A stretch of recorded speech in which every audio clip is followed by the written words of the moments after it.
Introduction to Fox, and at the end, if I have enough time, I will start a risky procedure to try to solve a simple structure from scratch in situ. We will see. If not, we will continue during the correction. So Fox means free object for crystallography.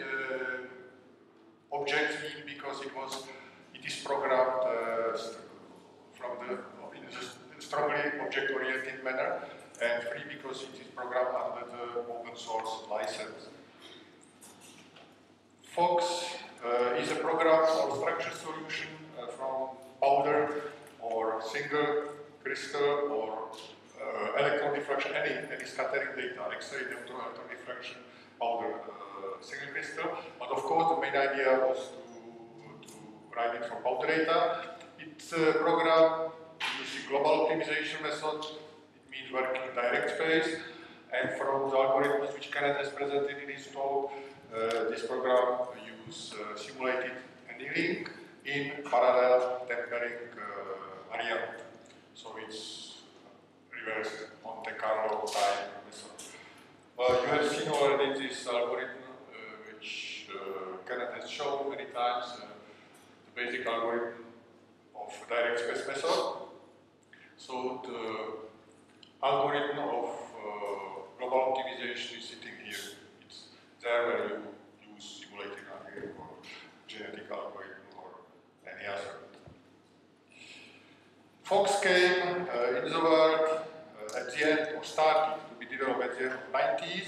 It was a period when this global optimization method started to be developed very successfully and very intensively because it turned out that it works nicely. The idea came from reverse Monte Carlo modeling on amorphous compounds, and it turned out it can be very powerful for crystalline compounds. And very logically, all these programs which were developed at the time started to work with molecular compounds. It means mostly organic, because molecules, as I have shown in my talk on inorganic compounds, are natural building blocks which can be easily parameterized by internal coordinates, bond distances, angles, torsion angles.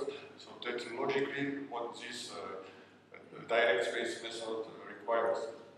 But we had the idea. We were not only having the idea, but why not to use the same approach also to non-molecular compounds built up from coordination polyhedra. But then immediately you come to the problem what to do with coordination polyhedra when they start to share the atoms, edges, vertices, because molecules, as we see, are isolated units. How to treat such problem? And typically, non-molecular compounds, inorganic compounds, are highly symmetric compounds. Atoms are very often lying on special positions. So how to treat in a smooth and general way such questions like sharing of atoms and special positions. I remember when I was talking at that time with Bill David that we should apply this to such type of compounds. He was saying, don't do it, that's too complicated. But we decided, yes, why not to try? Because we were not the first. At the time already, if I remember well, Roberto Masciocchi tried with his program Periscope to do the same. But in principle, the global optimization algorithm was very primitive, it was just least squares, so it was not very powerful.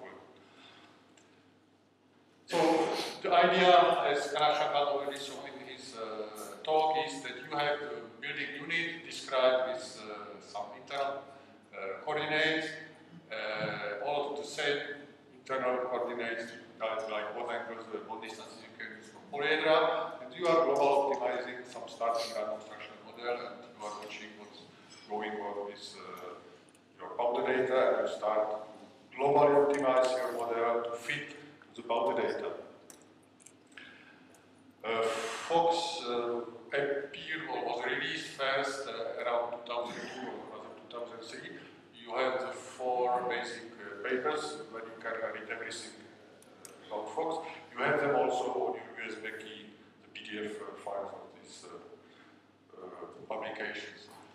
As I said, you can download it from this web page under the license open source. It means anybody can modify, anybody can add any routine he wants, a new global optimization algorithm, a new description of building blocks, a new cost function. Anybody can add what he or she wants, and then give to availability of the whole crystallographic community. That's the basic idea of open source project.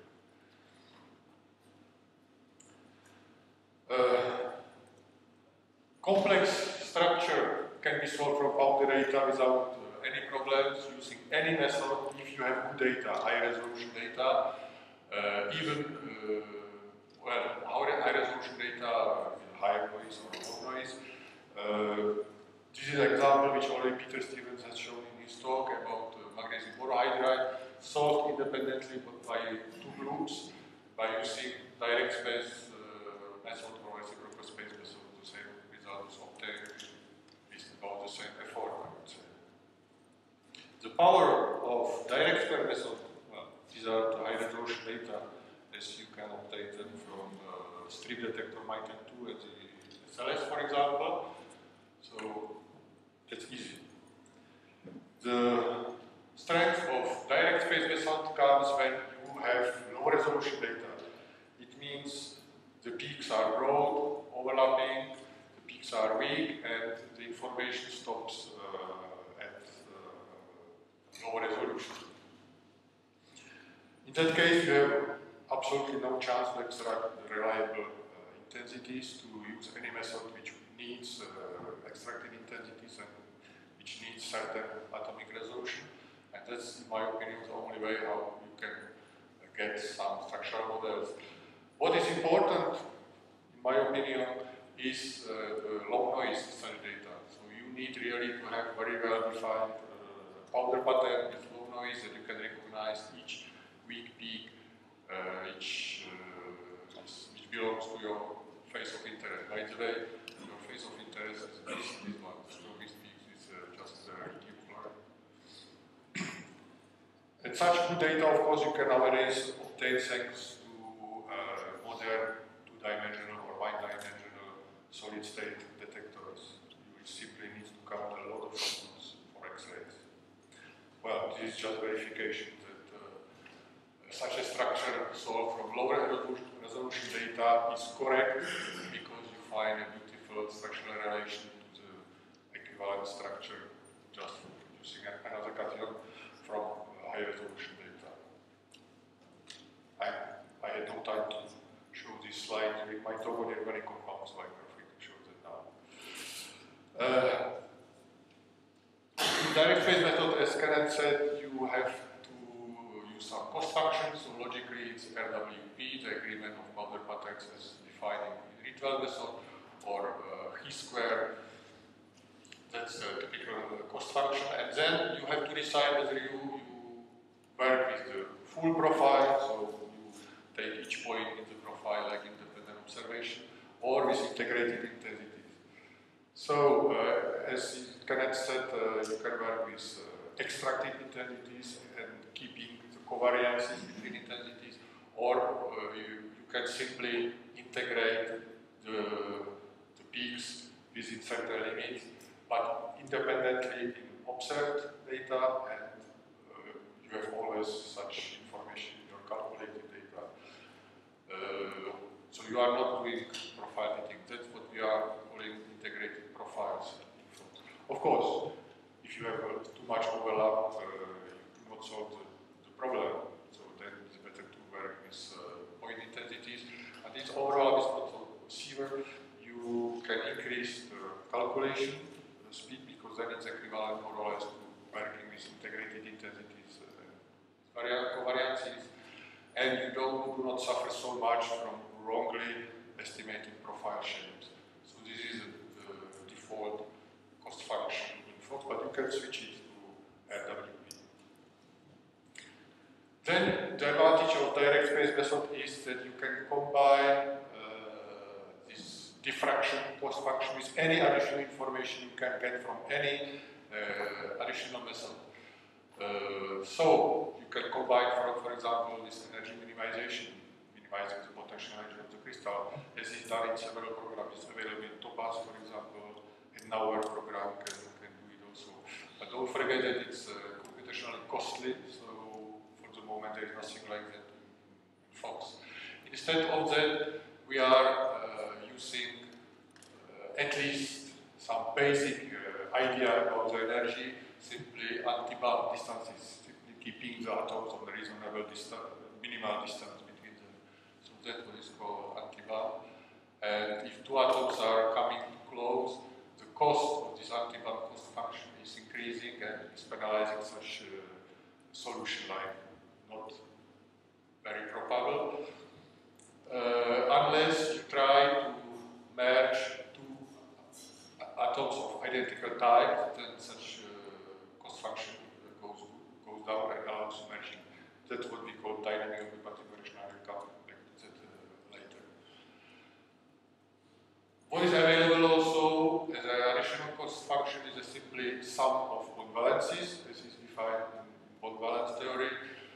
So simply comparing the sum of calculated bond balances as it is defined in bond balance theory, and you are comparing this to a theoretical charge on your cation and anion. You are preferring the solutions which give you expected charge. This is available. We are using the routine from Orlov Lausanne, which you can download also from web. But till now, we have not found a real success that this bond balance really improves the convergence of structure solutions. So it's still waiting for more testing. Well, so the dynamical occupancy correction, what is it? It is nothing what we have invented. It is used in more programs, shells typically it is used also. But we use it in a dynamical way. So what is it? It's nothing else than if you have, for example, atom lying on a special position on a symmetry element, then of course the occupancy, the Bikov number of such a special position is lower. You have less atoms in the cell than normally. But what to do during the global optimization? You throw your atoms or building blocks randomly in unit cell and you let them move, and you are trying to find where they are sitting. What to do if such atom is approaching a symmetry element during global optimization, then its image is approaching from the other side, and how to smoothly go from general position to a special position. It's very easy. You simply smoothly decrease the occupancy number of this atom from full occupancy to respective occupancy what you need. If it's 1/2, 1/2 is 1/3, 1/3. And then during global optimization, when this solution is not accepted by your algorithm, then atom simply can move away from a symmetry element and its occupancy goes up, and you are again the correct number of atoms lying on a general position. So our, I would say, contribution is that we are using this occupancy correction dynamically. And of course, this also solves you the problem how to treat the sharing of atoms between two building blocks like coordination polyhedra. Again, when these two building blocks, which can be rigid, start to approach one another, you simply decrease the occupancy of this position to 1/2 or to 1/3, respectively how many building blocks share this atom.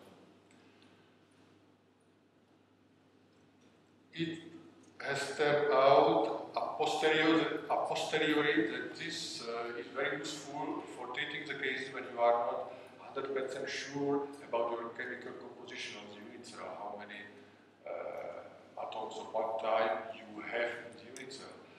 Because you can simply, if you have too many, you can dynamically merge the excess atoms and you get the correct number of atoms. If you have less, for the moment, it does not work, you do not create the missing atoms. But typical example are metal hydrides, like this magnesium, nickel, neodymium alloy, where you solve the metal structure from X-rays very easily, and then hydrogen is sitting in interstitial sites, but you do not know how many hydrogen you have, and you do not know numerically which side they are sitting. Because you know the chemical composition, but you do not know how many independent hydrogen atoms you should put in the model. So simply you put more, some of them we call excess deuterium, it's the gray one, the white one are the correct one, and you will optimize the positions, and simultaneously the dynamical occupancy correction will merge the excess deuterium atoms with the correct deuterium atoms. So this DOC turned out to be useful not only for checking smoothly or treating smoothly the general and special decompositions, treating smoothly sharing of atoms between building units, but also it can treat excess atoms, but not only atoms, even the building units like polyhedra in your structure model. You can merge, for example, two identical polyhedra, too many of them.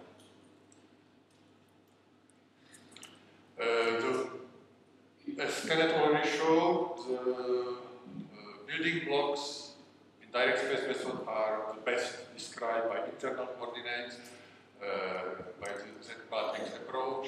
So you have both lengths, you have both angles, and you have the torsion angles in the molecule. But it works very well also for polyhedra. So this was also one of the requirements when we have decided to write Fox that we would like to have something universal with one approach which can describe different types of building blocks. The Z-matrix description has some pitfalls. For example, if you have this molecule which is cited in A, and you would like to find the true value of this torsional, or better to say, you would like to find the true position of these atoms. If you want to try the true value of this torsion angle, you have to be sure that this branch is already a correct conformation. Because if you turn everything. In other words, the Z-matrix approach reduces the parameter space to explore, but makes it much more difficult to find the solution. Because if you have a look on the parameter space for this torsion angle, you see that the global minimum is very narrow compared to a global minimum corresponding to a transaction parameter, for example, of an individual atom. So typically, this global minima for torsion angle parameters are very narrow, and it can be difficult to find them. I know that there are other approaches which can treat the problem, but we have decided to change the description of building units to the description which is called flexible, which is description using isolated atoms in a Cartesian coordinate system. So for each object, molecule, coordination, polyhedron, you introduce its own Cartesian coordinate system. You describe atoms as free atoms in that coordinate system, and then you keep the object, molecule or polyhedron, together with bond lengths, bond angles, and dihedral torsion angles restrained. So you have expected value of such parameter, and you have the precision of this expectation. So these restraints keep the molecule or object together. The advantage is that then you can apply many different random modifications to this object, like torsion, yes, like torsion, but just of single branch. This is kept fixed, or flip between two branches, and of course you can apply individual random moves of any atoms, still keeping this information about the connectivity in the object. So this turned out to work very nicely, and again it was a general description of any object. But then we have more and more organic structures with flexible cycles. I should maybe say here that Fox original idea of Fuchs was to work with non-molecular compounds. This was my requirement. I am not organic chemist, I am not working with molecules. But it turned out that it works very well with molecules either. And Van Sant was very much motivated to develop this molecule object in the way that it can treat any problem which comes from molecules. So especially these flexible cycles which are not rigid, which are not flat, and again that matrix approach may have problems to keep them together, to keep the connectivity in the cycle. Again, I know that there are other approaches which can use Z matrices, but again we have found that our description can be very useful. And so, then how to treat the flexible cycles? Then Van Sant learned about the hybrid Monte Carlo method, and he decided again to introduce molecular dynamics in the description. Then the total energy is sum of the kinetic energy and the potential energy, which correspond to the restraint, which can keep the molecule together. And you can very easily and in a simple way decide about the frequency of molecular dynamic moves. So you shouldn't do it very often because it's computationally costly. And you can also decide about this kinetic energy of. That's my phone, I'm sorry. But that's only SMS. No, it's SMS. It's totally. Maybe it's not something. And you can choose the kinetic energy. Again, high means you give a big kick to the atoms in this flexible cycle. Small energy means you do not change too much. These are the new features, not too much tested yet, so I cannot give the recommended values for these parameters, even if there are some recommendations here. Then you can also do the local minimization, as Kenneth was speaking about. There is a least square available in Fox.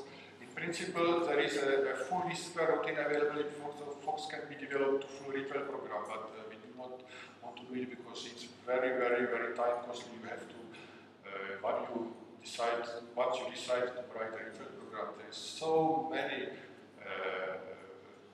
parameters and so many algorithms options which you have to take into account, and it's quite time costly, and we do not want to do it.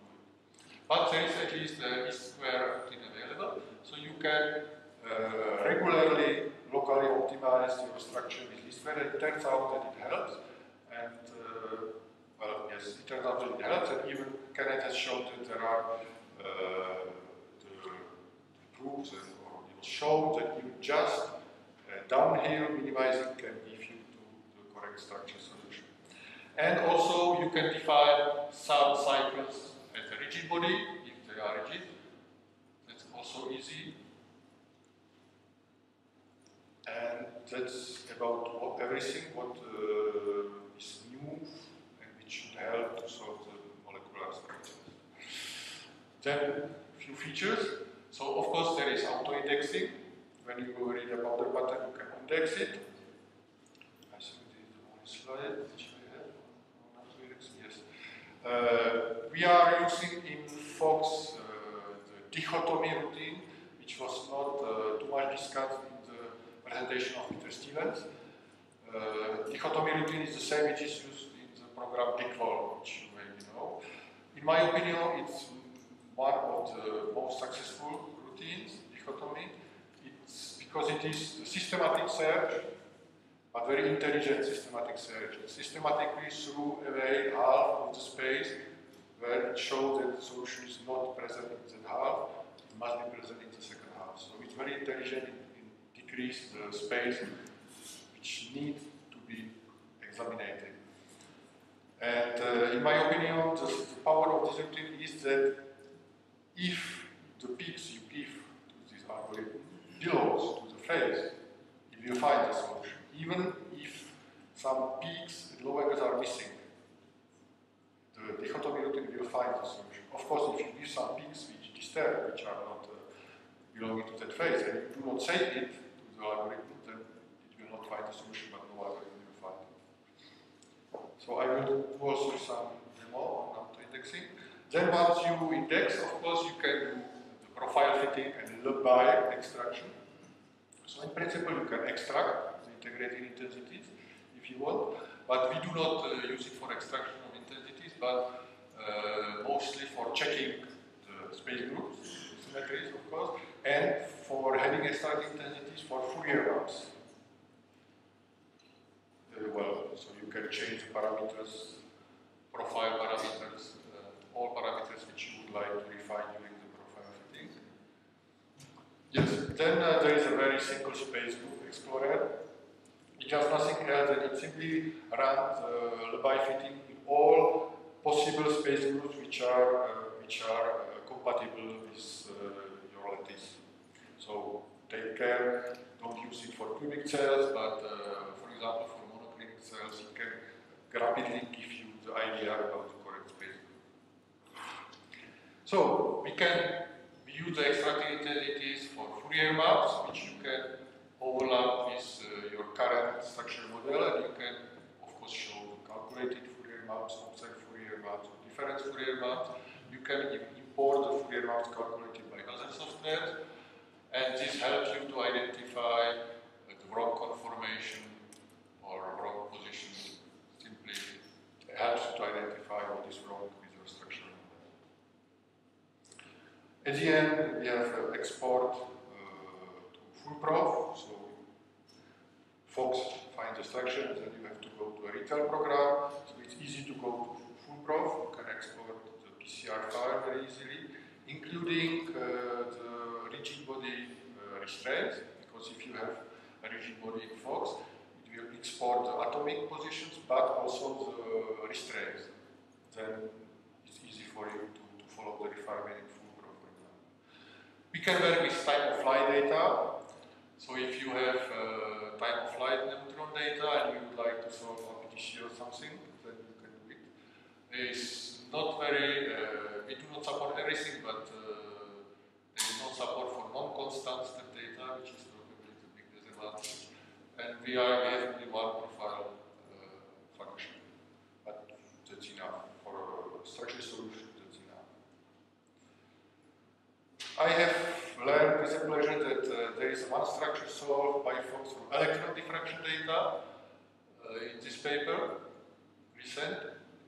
So it's a deficient perovskite structure, and the data, of course, were precession electron diffraction data. The heavy atoms, cations, were localized by direct method by CIR 2008, and Fox was used to localize oxygen atoms using antibounds and one-valence cross function. I believe that it can be useful.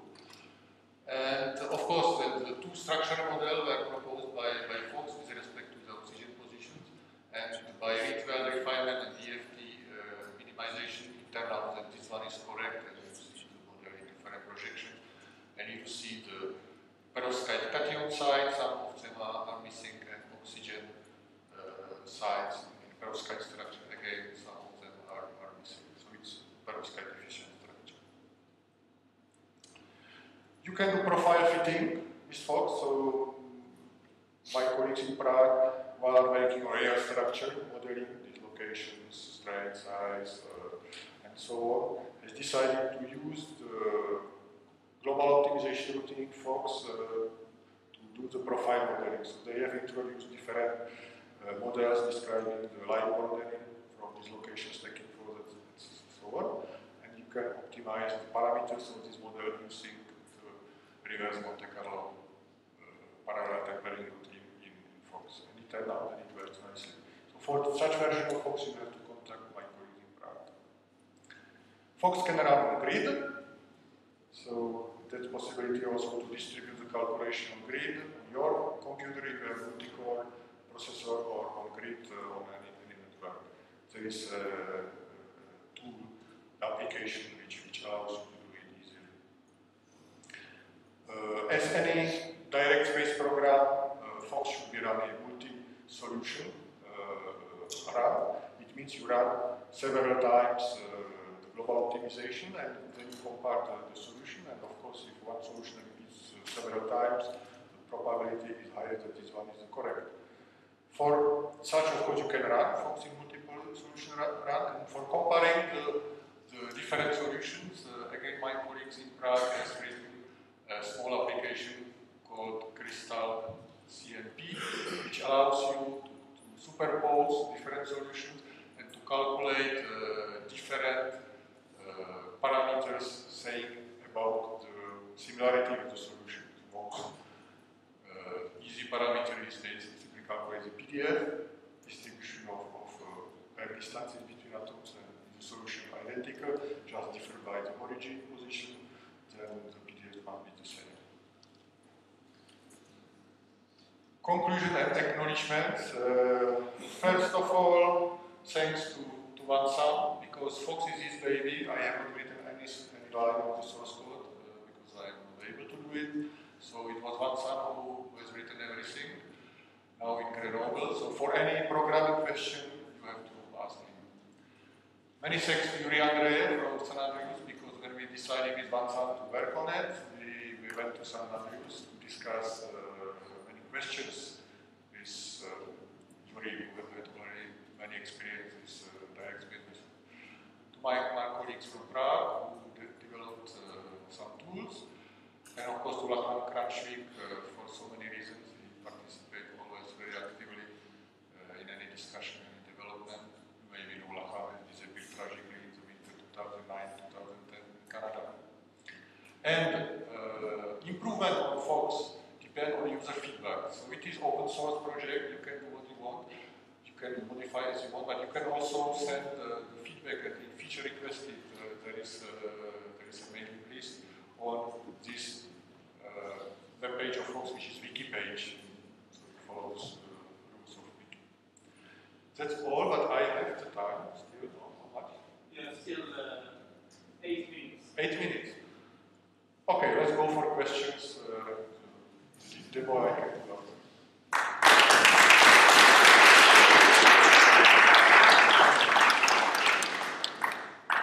Okay, we are really early, so there's plenty of room for questions.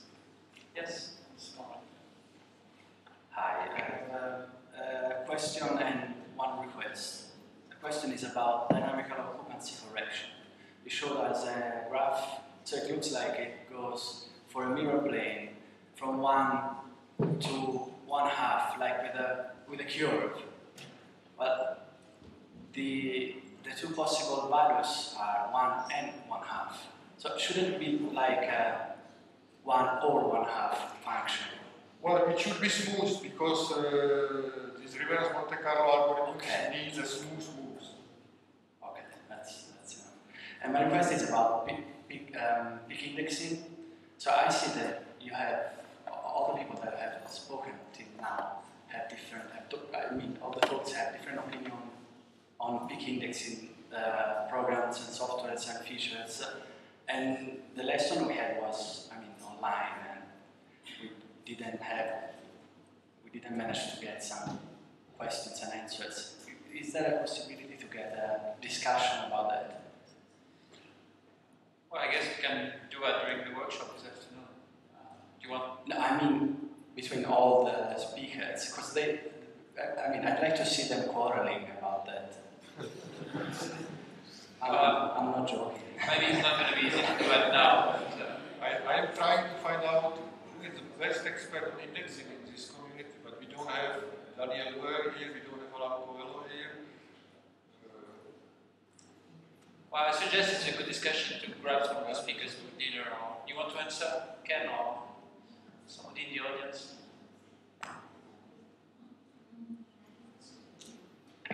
If you could repeat the question, You have all the people that have talked about peak indexing have different opinions about that. What is better, what is worse, and what should I do, what you should do in one case or another.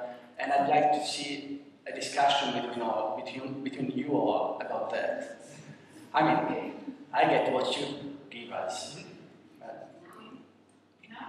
No, anytime, but a public one, not just, I don't mind either if I get that is working on my side. I suggest that you have this. I mean, you seem very interested by all the different things that you've heard so far. So I suggest you talk to the speaker maybe outside, and then we can. Nothing prevents us to make a kind of summary later on, or during the workshop, or tomorrow. I think it's gonna be an endless discussion eventually. Well, I think the answer you'll get is you pick the program you like to work with, and if it doesn't work, you try another one. This is what I do at the moment. That's what I would do. Everyone's got their own favourite. I love Pitfalls, so I'm in the same camp as like me. There are nice tools which allow you to work with different programs like CrisFire. You know, CrisFire is a program which takes your peak positions and run different algorithms and then make a summary of the solutions with distribution of solutions, and it helps you to pick up the correct one. Or check cell program helps you to compare also the different solutions. Otherwise, well, yes, everybody has its preferences, but the common rule is you have to get the peak positions as precise as possible and with no error in attributing the peaks to your main phase. You must be sure that all peaks belong to your main phase, unless you have to say, I have 1, 2, 3 during the peak. And then the difference will not be so great between different algorithms. Maybe Angela had some comment. No, just a comment for a moment. It's difficult to say which program is better than another one. We know that they work in a different way, but for example, about N3009,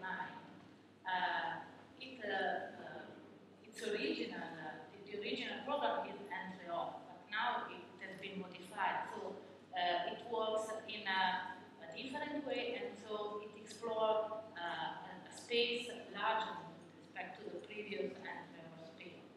So my suggestion is when a program, an indexing program doesn't work well, try another one.